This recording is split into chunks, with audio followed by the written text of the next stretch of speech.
What's up mga ka-livestock? Ito yung panibagong testingin natin.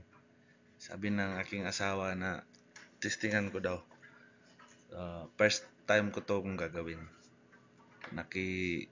Nakigamit lang ako ng kanyang PowerPoint at saka laptop.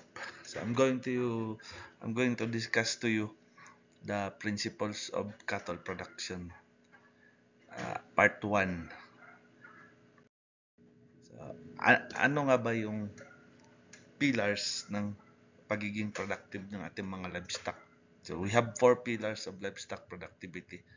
Una yung reproduction, pangalawa yung animal health, third is the nutrition, and fourth is the management. In the reproduction, we have the area of genetics. No matter how good the physical conformity, but if your genetics is already in the fourth generation, it will be not productive.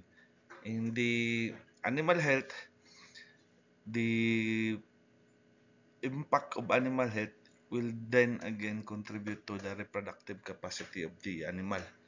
So I'm highlighting the fourth generation in the reproduction because in the field of productivity of livestock, we have the so-called great-grandparent. So these are the breeding stocks ideal, and their offspring, which is the F1, will be the grandparent, which is again ideal, and the third generation will be the parent stock. So this parent stock will also be ideal for breeding purposes but for production, because the fourth generation that will be produced by the parent stock are those who are intended for consumption, or yung mga pang karne, or for grower, or for yung mga kinakatay na sa market.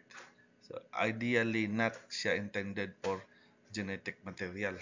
So that is the impact of animal health and reproduction in terms of genetics. And the third is nutrition. So no matter how good your genetics is, but if your feeding practices is as bad as it gets, your animal will not be healthy. And the fourth one is the managing practices, or the management.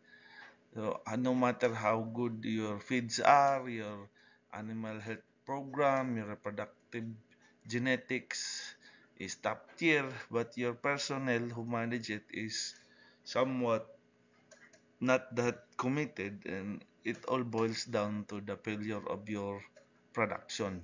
So these are the 4 pillars which will serve as guides the lead us to the productivity of our livestock operation. So neglecting one undermines the whole operation.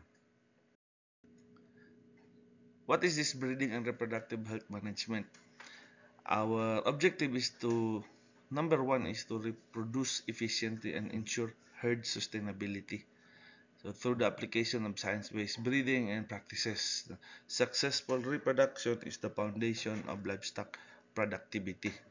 So we aim to have a genetic pool which is very productive, because the main aim of productivity in livestock is food security in the community.